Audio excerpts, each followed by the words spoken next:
Welcome to the Young, Wild, Financially Free podcast, an audio experience where we don't just talk about it, we live it.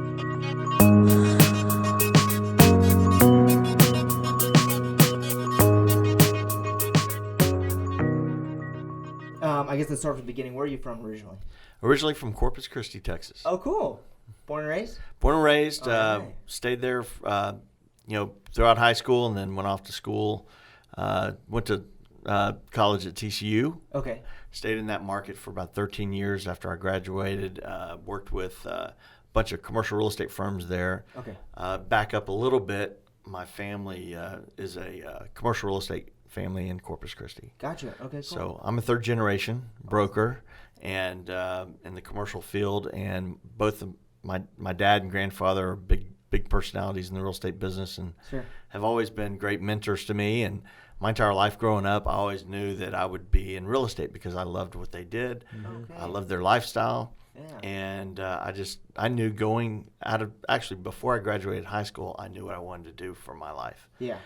Went to TCU. They have a finance degree with a concentration in real estate. Bam. That's where I went. Stayed the whole time. Most people change their majors. Not me. Yeah.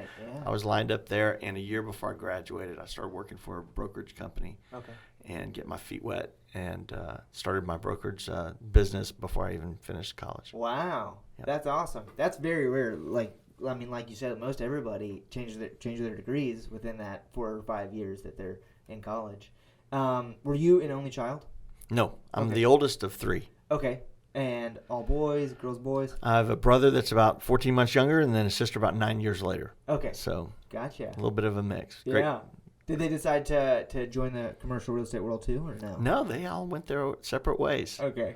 My Cool. brother's in aviation, and my sister's was a teacher, and then now she's a stay-at-home mom with 3 daughters. Oh, that's awesome. Mhm. Very cool. Yeah. So what about it, I guess, when you were growing up, seeing your dad and your granddad working in commercial real estate? Did they ever take you to the office? Like, how did that work? What sparked your interest in that? I think we were always going to the office, riding in the car, putting up signs.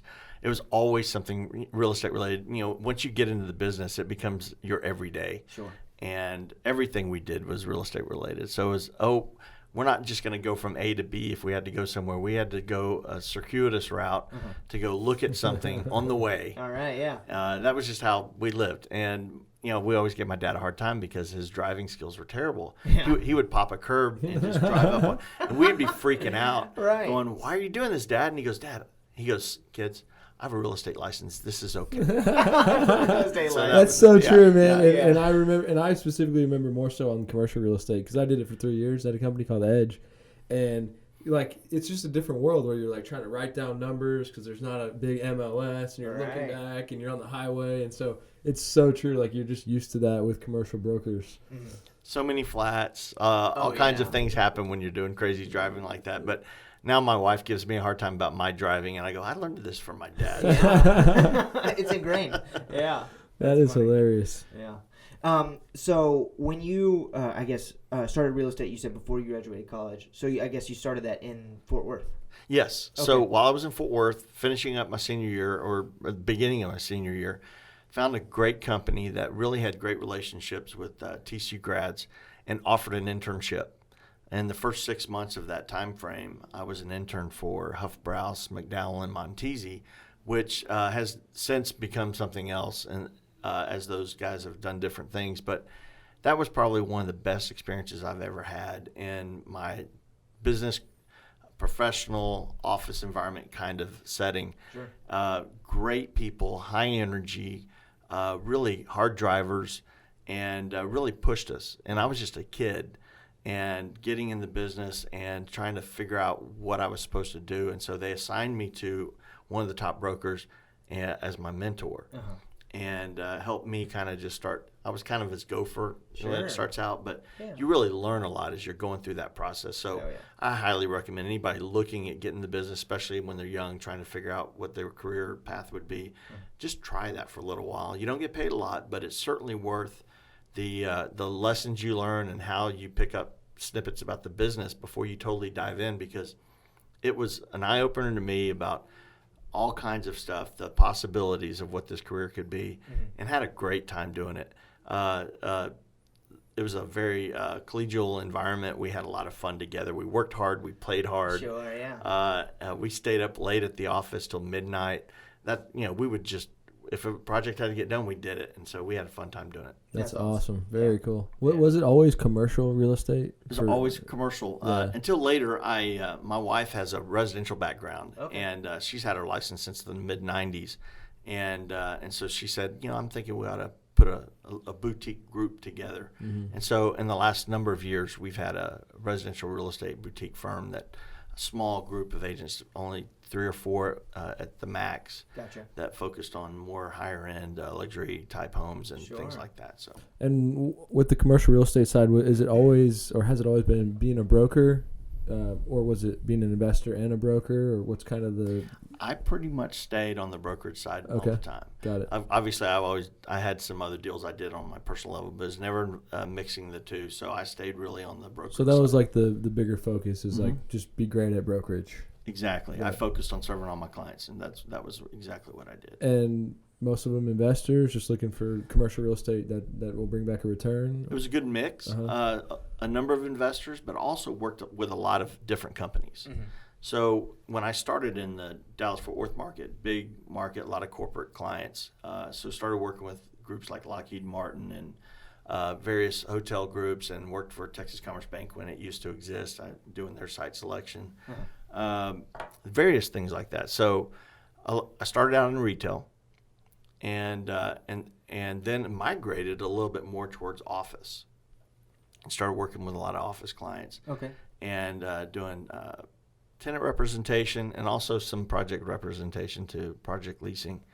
And then after about 5 years or so, I got a call, and someone I worked with in the past at Huff Browse McDowell Montese, he said, hey, he had left, worked for the biggest the biggest healthcare group in the Fort Worth market. It's called Harris Methodist Healthcare.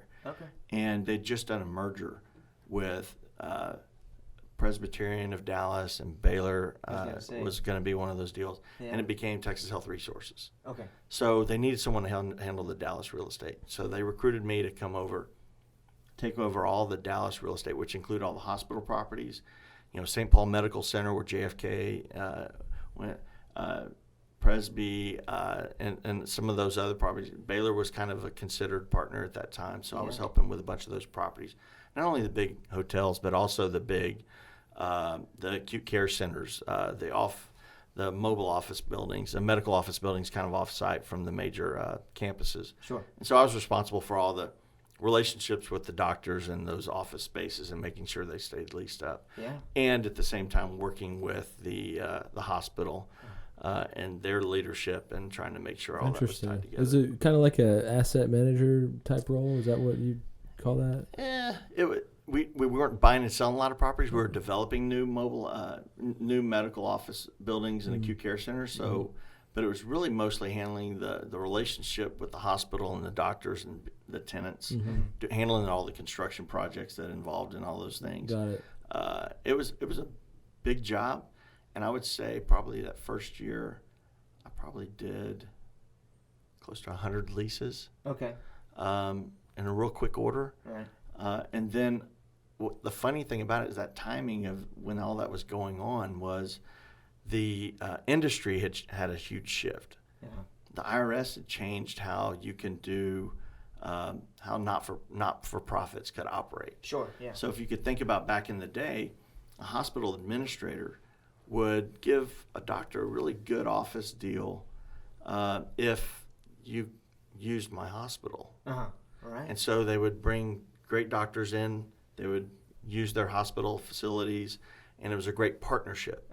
And they had a good office space. But IRS said, nope, time out. This has to be an arm's length transaction. It has to be full market rents. And then whatever services you offer have to be attractive too. So I had to be the bad guy to walk in there and go, oh, man, you know what, your rents are actually about half what they should be. And, oh, by the way, you're going to have to pay for all these tenant finishes. and they're not $25 a foot, they're $100 a foot. Oh boy. And so that was a hard conversation to have with some of these guys. Sure. And they'd just gone through a period of when it was a great idea a few years before that for all these partners to get into, all these doctors to get into partnerships. And the partnership scheme was, we're going to create this partnership. I'm going to get more time off. Yeah. And we're all going to get more time off, but we're all going to work together and we're going to make more money. Well, that kind of cratered. And so they were like scared of doing any kind of contract or anything like that. So the environment of raising rents and all that stuff, much less having to sign any long-term commitment, was a tough place to be. Right. What time was that? Yeah, what year? This would be, I would say, late 90s. Okay. Yeah, 98, 99 roughly. Sure. Yeah. So that was an interesting time frame. Yeah. And so it was a challenge being the guy to walk in there. So I couldn't just send them a lease or walk over, drop off the lease, here, sign it. I'll go over and review the basic deal points. Right. It was, I got to go over every paragraph. Yeah. And they wanted to understand everything because it was not something they were comfortable with doing after they'd just gotten hit financially on these partnership deals, much less changing their world on their rent structure. Right. Yeah. So it was a fun time, and and I looked at that, and they all only wanted to do 1-year terms. Okay. So I'd have to see them again next year. Oh boy. Yeah. So fortunately, a headhunter called me Okay. and said, "Hey, would you like to come work for this Chicago-based firm that owns all these office buildings in the Sun Belt, and work with them and handle their be a general manager, handle the leasing and construction?" And I said, "Hey, that's not a bad idea." Yeah. Anything to get me out of here. Right. Yeah. So that was an interesting opportunity, Uh-huh. and the timing was right because I was sitting there going, "Man, this is not as much fun as I thought it was going to be doing this hospital deal." Right. Yeah. And anyway, these guys came along. It's CMD Realty Investors. They're based out of Chicago. Okay. And we handled about 2 million square feet of Class A office space throughout the Dallas-Fort Worth, Arlington, Las Colinas market. And I was responsible for about almost about 1 million square feet of that space. Oh wow. And so, I was the one spread because I'd had the experience in Fort Worth and Tarrant County to be the West Fort Worth, Arlington, Las Colinas, Stemmons corridor, all those properties, and build relationships with all those brokers in the market there, and try to say, hey, if you have a tenant, come to our building. Right. And so I built relationships with all those guys and made sure that we had really easy, timely commission structures, and made sure we took care of the brokers and bring your tenants kind of conversation. It was a fun marketing time frame and of what we could do, and I had a great experience. And it was That's awesome. And every quarter I had to go to Chicago to do quarterly reports and experience the different seasons of Chicago. Sure. Yeah. And so that was kind of a fun experience too. That's awesome. So, building those relationships, did that come easy to you? Like when you were a kid, do you think you were pretty introverted or extroverted? I would say most of the time I was pretty extroverted. I always kind of worked with a big group of friends. I played football. I always had a lot of friends that we had a lot of fun, but I always had my tight friends, but Sure. there's always a big group of friends. I always Gotcha. had. Yeah. That's Well, a good point that you touched on that, Yeah. because I'm personally like a huge believer in relationships in the business, and I saw that like 3 years ago, and so I just started just trying to build every relationship I could, add value for people, connect people. And so I'm curious like how you view relationships and long-term relationships, and I just feel like it's like almost 80% of the real estate business the more that I like dig in about it. I would argue it's probably 100%. 100%. Oh, wow, yeah. There you Because go. it's relationship. Yeah. If you don't have the relationship and people aren't comfortable working with you and they don't trust you, Yeah. then you're pretty much dead in the water. Sure. Did you learn that from your dad and your granddad, or is that something that you kind of learned along I the think way? I observed a lot of that. Sure. And kind of mimic some of that from them, because I'll tell a quick story about my dad that I love about him, because he was one of those guys that was a big figure in the community. People loved and respected him and came to him for advice. So I remember one time, and I think I was in college, and I just came home to visit. And so, like you said, how did you ended up doing these rides and going to the office Yeah. and spending time with your dad or grandfather? But Right. with my dad, I would just sit in his office half the time and hear him deal with his clients, hear people come by and come through the office and visit with him. And it was always great to meet all of them as well. That's awesome. And the fun story about it is I just sat there one time and observed people coming through. And there were community leaders bringing people through. coming to him for advice. What do you think about this? If we did this, could we get this done? Or could you help us? Yeah. Or candidates for office coming through. And it was kind of one of those deals like, if you didn't go see Bill Bates, then you probably were going to have a hard time in your campaign if you didn't get his blessing. Wow. And so it was kind of one of those deals, and I was just watching this. I was going, wow, this is kind of interesting. Yeah. And I asked my dad after one of those meetings, I said, and I just kind of learned about Godfather and kind of had gotten into that. And I said, are you like the Godfather, Dad? He was like, no, not at all. But he was just like, what happened is a lot of people realized that he had a broad network of friendships. And everyone, the great thing about my dad, which I really wish I could be as good as he was, is he always made everyone feel like they were his friend. And on top of that, they all felt like they were his best friend. Oh, yeah. And that was a great quality to have, to be able to make people feel that way about you. And so he was really good at that. Not that he intended to try to do that, but that was just how he was. He was just always positive, always happy, always with a smile on his face, always had a great story. Yeah. And people just gravitated to him.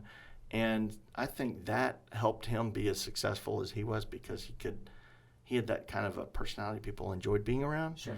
And he loved people, and he loved building those relationships and getting to know them. That's awesome. Mm-hmm. And the success, of his business was just like a byproduct of that. It was. Yeah. And so I learned about, it's not about the deal always. It's about the relationship and the journey and the path and the friends you pick up along the way, because his clients were all his best friends that he loved spending time with outside of work. So yeah. It's That's fascinating, and for me personally, like I feel the same way. Like I'm trying to do that exact same thing. Like I want to be that guy, and you can't start doing it whenever you need it, right? You've got to just start doing it, because it takes time to build the relationships and get to know people. And so, to me, for like one of the biggest pieces of advice is like go meet everybody and do right by them and just be a good person. Banking relationships, like try to get them set up before you find the deal. True. You know what I mean? That's right. I tell new people coming into the business, I say, guys, you know what? This is not an easy business. You have to be committed, and it's going to take time. Yeah. And it's easily 6 to 12 months before you get your first real deal. Right. Unless you get handed one. I've seen that happen before, where some people get really lucky. But the most people go through a path of they've got to rigorously build the relationships, build the network, and build the trust, because especially as a new person, people look at you and go, can I trust my deal with you? And so it takes a while to get to that point. Yeah. I got a good question about commercial real estate that I experienced myself, and I've heard people say the same thing. And it was when I was first becoming a commercial real estate broker, I was tasked with like calling on the signs, getting all the information. Nobody would ever call me back. And that's like a real thing in the business. And I hear from people that aren't brokers, I can never get anyone to call me back. And for me, it took a year and a half, and then people knew who I was. And then they took my calls, and I could never figure out, because I'm not like that at all. And my only theory is like they're just too busy, and they get a lot of people calling them that have, they want to put like something that makes no sense in this building, and they probably know that. And do you know what I'm talking about? And do you have any theories on like why it is that way? I probably have a few theories on that. And yes, I understand exactly what you're talking about. And that's a frustration that the consumers, the public has with real estate people in general, and especially commercial real estate, because there's so little information out there available about commercial real estate, because you either have to pay a subscription for a very expensive service to be able to have access to that, or hope it's in the MLS and being distributed that way, which it typically is not. Right. So there's very little information out there, so people really only can get that information through the brokers. Yeah. And so the challenge there is, I believe, here's a theory, why brokers have such lack of responses. They get hit with so many wasted inquiries. That's what I was thinking. Inquiries that really go nowhere. Yeah. And so if we spent all of our time focusing on everything all the time, then we really have to learn to focus our energies and try to be as productive as possible, because there's really like 10 or 20% of the people you talk to are going to end up making a deal with you. Yeah. And so that's really the challenge. And I think that's why they get kind of callous sometimes and just kind of say, I'm not going to answer all these calls, if they really want to know, They'll keep calling they'll me. be persistent. That makes sense. Yeah. And it's a real deal then. Yeah. So I don't, that's not a good excuse. I think that's terrible customer service. Right. I think we should do a lot better job of that. Yeah. And that's certainly an area we can do a better job as a profession. Yeah. Because we should, if you think about it, we're serving our clients. Yeah. And we need to do as good a job as we can making sure that their property information gets out there so that we can find that deal faster. Right. And I look at real estate on this end of the spectrum and the stock market on this end of the spectrum. Stock market's a very fluid deal. You can buy and sell like that. But on real estate, it's hard. It takes time. You have to go through all these hurdles. Right. And the closer we can move it towards a stock market type transaction and make it more fluid where you can convert something to cash in a faster way, the better for the industry, the better for our clients. So Makes sense. Yeah, and every real estate broker is different, right? So there are plenty that get back, but it is kind of a general theme that I've experienced. And it was so frustrating. I have like 20 properties to call on, and I only get answers on 5. Yeah. You know, and it's like, well, we need this tomorrow. I'm like, I don't know what to do. well, that kind of goes to the 80-20 rule. Yeah. 20% of those guys that you were calling Yeah. were probably the successful ones. Yeah. Yeah. The 80% were the ones that not good- calling you back. That's a good point. Probably didn't do so well. That's a great point. Yeah, because my boss, Jeff Townsend at Edge, I mean, he's one of the, in my opinion, best retail brokers in Austin. And he called everybody back all the time. Yeah. And Those are the ones he's that- twice as busy as anybody else, you know? They do well. Yeah. Those are the ones that do well. Right. I listened to this podcast recently about, it was an interview with an author who came out with a book recently that he came up with this theory, or I guess this concept that in the world there's givers, there's takers, and then there's mediators in the middle. And the goal is, I guess, to become like a giver. And like how when you evaluate yourself, you'd probably say like, yeah, I guess I'd like to give, but what's the true core behind that?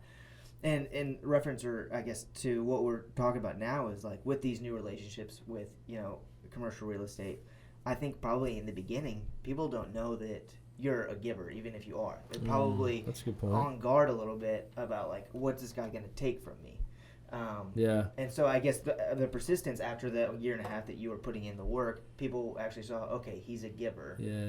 And so that relationship is going to be That's a good point. And I got a question just in advice in general, because literally I just try to meet people, right? And I think thinking of what you're saying, like a lot of people just like, I have no interest in meeting with you. And I'm so confident in the back of my mind that there are ways that I can help this person out, and there are things that we can do together.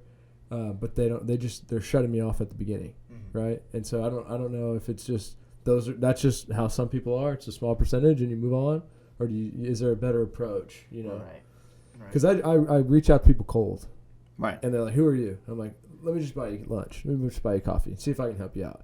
And 9 times out of 10, I'm like connecting them with somebody or adding value some possible way. Right. Yeah. But they don't know that in the beginning. Right. Yeah, which I don't is the know. tough- I mean, the tough have thing to you have you had a big push towards reaching out to new people, and got any negativity, or what's your theory on That's that? a challenge in our business. All the time, we're always trying to build relationships and reach out and expand that sphere of influence that can help us with our business, much less just help us have a greater, more full life. But one of the ways I did that, how I accomplished it, was to be a more of it on the giver side of that. Yeah. Is I started getting more involved in the association, and I realized that early on. So, like my dad in politics kind of stuff.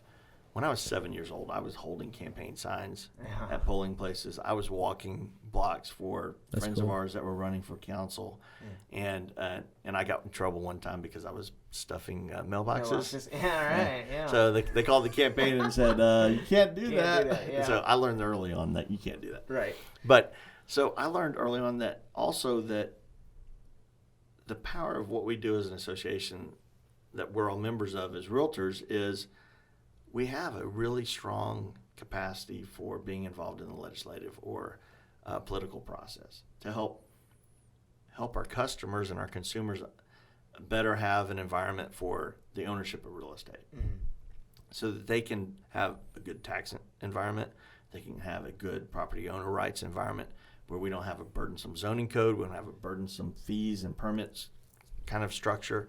All of those things play at the local level, at the state level as well, and the federal. And so I saw that as something I was intrigued by, and I love the political side of what we do Yeah. because it's a great story because no one can say no. So it's a great way to start a conversation. It's like, I spend a lot of my time, my free time, working on your behalf. Right. Trying to help make sure that you can have a less burdensome tax environment so that you can continue to own that property. Because we don't ever really own property because we always have to pay rent to the government. Sure. Right. Yeah. And it's kind of one of those deals, and we have to make sure we have a good relationship with the government so that we can make sure that our voices are heard. Yeah. And it's a good environment for you to continue to invest in properties, make money so that you can create more jobs and make the community stronger. Right. So those are all good conversations to have. And so that's a way for me to kind of break some ice on that. That's interesting. Yeah. That's good. I'm reading a book right now on LBJ. It's like this 4-part series. Love that. 'Cause I am interested in the political side as well, like super long term, and it's just fascinating, like his route to where he got. He was a character, wasn't he? Have you heard of this series by chance? Well, I just was talking to somebody about it yesterday. Yeah. And I was like, I'm going to start watching that because they were talking about, I guess, the last episode about how interesting it was. And I'm like, I need to watch that. I haven't. I'm talking about a book series. I haven't heard of that. No, I haven't saw that. There was an HBO series. I need to see that. Yeah, I think So Woody Harrelson played him. Right. LBJ. Really? Yeah. But I want to see that. And but I've read a lot of autobiographies or biographies on presidents. I love reading those. Me But too. LBJ was always one that was interesting Yeah, to me. you would love this series. I mean, it's a good read. So I have this dream of getting into politics like 20 years from now. Right. And I met a guy that's from Austin who's a lobbyist in Washington. And he's like, read these books and call me back. And I'm like, So I was like, okay. And then I go look at him like, geez, this is going to take me a year. Yeah. And I'm like halfway through the second one, and it's super fascinating. Well, my wife and I, 2 weekends ago, went to the LBJ Ranch. Just cool. on a whim Yeah. on a Sunday afternoon. We said, let's go have lunch in Johnson City. Yeah. And then we drove out to the ranch and just did the little tour and walked around. I love that stuff. And hearing his audio recordings from his phone calls that he had. Someone with told me world about that leaders. yesterday. That's at the actual ranch. You don't have to go to the library. I've been to the LBJ library too, but Yeah. and out there at the ranch, they have the audio recordings. You pick up the phone and you listen to, you push the button. I want to here. do that so bad. Yeah. So they have them online. You can just Google it, cool. and you can listen to all those conversions he had with world leaders Like and Martin Luther King. Like, yeah, wow. Martin Luther King, Oh, all these that's people he talked to, and he was fascinating. basically just some of them are really funny how he's reading the riot act to some of these people and just Right. tearing them down. He was just full frontal on Sure. everything, but he was Yeah. an interesting character. Yeah. Certainly a flawed character, but had a lot of interesting things about him. Yeah. That it's fun to The read the about. book at the beginning is very negative Really? on him. Mm-hmm. Yeah. It's like nobody liked him, and they all knew he was kind of sucking up to everyone. But he was just, what I got is he's a master networker. Like he would just really stay in touch, and they said he was a professional son. Like he would just like, soak everything up and make somebody feel like so close to him, and Oh, wow. and he did it with like Sam Rayburn, Speaker of the House, and Right. it's just fascinating. That's so cool. That's really awesome. But yeah. So kind of back to your storyline. So you somehow made your way back to Corpus, right? Yeah, so after about 5 years or so, after spending 13 years in Dallas-Fort Worth market away from home, I came to the situation where, okay, I was considering going to grad school Okay. just for a nice little fling Sure. for fun. Okay. And I was applied to NYU, and I was almost heading that way. Wow. And to get an MBA up there and focus on real estate. And I was thinking, well, shoot, this could take me anywhere. I'd probably end up in New York somewhere or whatever. So I was just kind of just seeing wherever the world could take me on that, thinking it would be a fun challenge. Dallas Business Journal published their heavy hitters list, and Trey Bates was on that list. And so Good feeling. Yeah, it was. It was nice. It was cool. Yeah. What was really cool was no one knew who Bates was in Okay. Dallas-Fort Worth. Right. Now, at home in Corpus, that meant a lot in the real estate world. There, it meant nothing. So for me to be published as a heavy hitter in the Dallas Business Journal kind of struck me as, you know what? My dad and I are always super close, and we always wanted to work together. And I said, this is the moment. So I grabbed a copy of that, loaded up my U-Haul, drove down to Corpus Christi, walked into my dad and grandfather's office, walked in my dad's office, flopped that Dallas Business Journal on his desk and said, all right, I'm back. All right. And I'm not getting your damn coffee. We're even. Yeah. And so, I went up here. I made my name over here, so I'm not your boy. Right. So anyway, so That's he awesome. loved it. Yeah. They loved it, and was super excited to have the opportunity to work together. And That's cool. the idea was I could go up there, learn how the big boys do it, bring it home, Right. and kind of bring some of those tools and lessons back to the firm and kind of apply that. Because back in the 70s, my grandfather had the largest real estate firm in Corpus Christi, probably South Texas. He had the biggest commercial firm and residential firm. Wow. Probably trained all the brokers that are in Corpus over the last number of decades to where they are now. Mm-hmm. And so that was a great legacy. And so I wanted to kind of build back on that. And it was a great opportunity for us to be together, and we had a great time. That's awesome. Very cool. Full circle. Yeah. I love it. And so at what point in that did you meet your wife? Okay. All right. You got time? for Yeah. this? We got all that. Yeah. So I moved back in 2002. Okay. It was May. So that was when I made the move. And I had that conversation with my dad. Single then. Came back home. Didn't know what the world was going to have in front of me. And I just kind of was ready to take the challenge. And about a few months before that, in January, my wife's dad, who was from Austin Okay. and Senton, just outside of Corpus Christi, he would go back and forth. His parents were down in the Senton area, and so he'd fly back and forth. He became a pilot, and so I'm a pilot too. So we had that in common. But right. he was flying back and forth, and one of his favorite things to do as a pilot for fun and to give back was miracle flights. And so he would go pick up a child anywhere in Texas. In this case, it was in Lufkin, Okay. that needed treatment, and flew him to Dallas Oh wow. for the day while they did their treatment, and then would fly him back home. That's so awesome. And then he That's was cool. returning home from that flight, and fog rolled in on Senton, and he had a plane crash Oh. and perished in the crash. Wow. So my wife was here in Austin. She was working for Austin Music Network. She has a great story too, and maybe that's a time for another time. Yeah. But she Have her on the show. yeah, she'd be great. Yeah. But she had a great life. She was doing Austin music. She had been in the film business. Went to Pepperdine on the West Coast.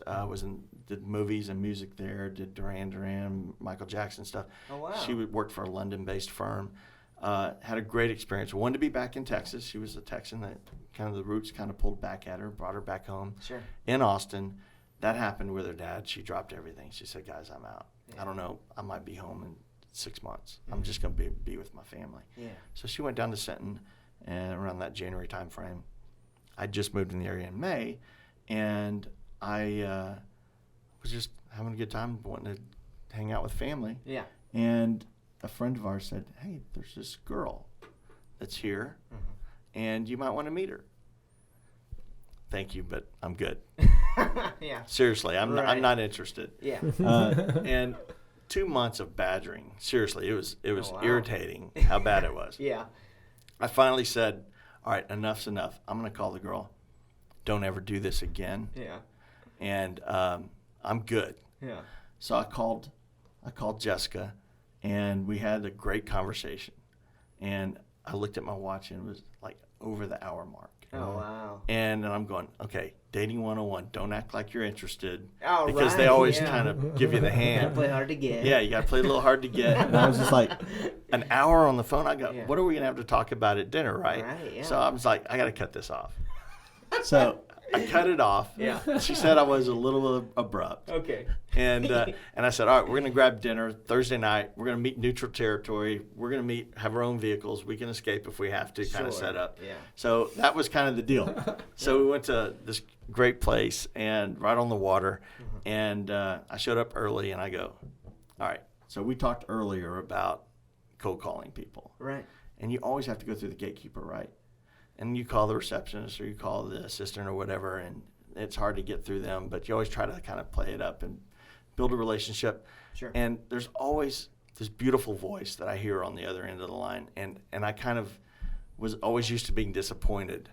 And so I was going to be disappointed in this scenario, right? I was prepared. Sure, yeah. And so I showed up early. I grabbed a scotch. I go, this is going to be a long night, so I'm just going to hang out. Yeah.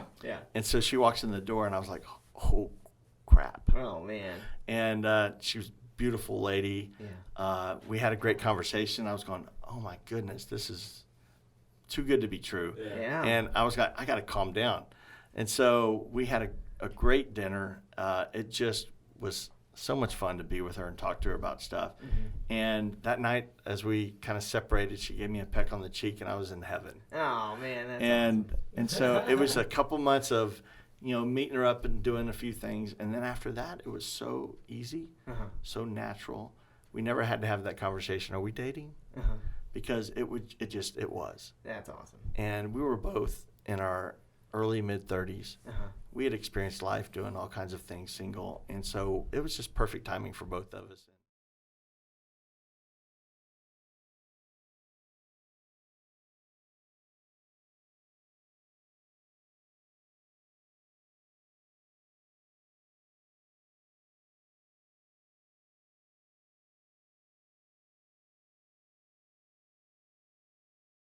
I guess before we close out, through your years of experience, we might have hit on this in this podcast already, but kind of what is the one thing that you would credit your success to, or the one thing that you would, I guess, give advice to a young entrepreneur or a young commercial broker? I think the key thing for a successful career, and we hit on it a little bit, is integrity, honesty, and building and having a very positive attitude. It's a tough business. Sure. Having a positive attitude throughout all the difficulties is something that you need to maintain. And really just building those relationships and not looking at it with what's in it for me today. Right. So many people focus on the deal right now in front of them. You need to look at, this is a relationship you and I are building right now, that in 5 years from now, who knows where that's going to lead us. Right. And that's what I need to be focused on now, not the deal I'm working on that I'm wanting you to sign. Sure. Right. So that's, if the deal doesn't happen, I don't care. Right. And the thing is I am more happy to walk away from a deal than press a relationship. Yeah. So remember that part, and you'll have a lot. I think it's a blessing, because I look at it that same way, and I find it so weird when people don't look at it like that. Like I've got on the phone with like maybe a wholesaler, right? And then like I'm like 100% willing to just talk and hear what they're doing, and they're like, "Oh, this isn't a deal," to hang up. I'm like, man, they totally just missed what what we could have got out of this conversation, and in the long term, right? I have one more question. Sure. I'm fascinated by the political side of what you got going on. Any big goals with that? Like thinking about, state or Senate or anything like? No personal goals to be in politics. Like I said earlier, my dad was always behind the scenes. Right. And I observed that and watched that. And that's a fun place to be also, because you get to be a part of that and be an instrumental player in that, and you help kind of guide policy and you talk about issues, and you don't have to be necessarily the front person. I've learned a lot in politics where once you get out there and put your name out there as a politician, run for office or whatever, about half the people hate you. Yeah. So in my business, I've always kind of enjoyed the fact that I can kind of maintain that behind the scenes, Sure. and everybody can like me. Right. So, but it takes a really strong personality to be someone out that wants to be in politics, and I applaud them because it's not easy. Yeah. I talked to the guy who lived in D.C. for 4 years, and the picture he painted was, I thought I wanted to be in politics, and I still think I kind of do, but of D.C. and just, he said it's a very litigious lawyer, like you never know what you're saying or who you're talking to or who's listening, and I was like, God, that sounds horrible. Yeah. Well, we've learned recently that everything's being recorded, right? Right. And you have to pay attention to everything you're doing and saying, because you always have to think about, what would your mom and your dad say of what you're talking about right now. Right. So just be careful about, what you say in the public arena. But really the idea is politics is great. It serves a great purpose. We have to be plugged in as much as most people, when you ask them, they hate politics. but you really have to be plugged in whether or not you hate it or love it. Right. Because it's so important to what we do. It impacts all of us. Yeah. So I really encourage people to stay involved. While I may not want to be necessarily a candidate, I love being involved in the process. Got it. That's awesome. Very cool. Well, Trey, thank you so much for coming on the podcast. We really appreciate it. We've loved, really That's enjoyed great. This conversation, so we appreciate you a lot. It's been a great time. Thank you, guys. Thank you. Appreciate it. And to the listeners, if you guys stuck around this long, thank you for the support. Hit the like button and subscribe. And this podcast is provided by Texas Best Credit Repair. You can visit them at texasbestcreditrepair.com. Again, Trey, thank you so much. Appreciate you guys. Thank you. Right. See you later.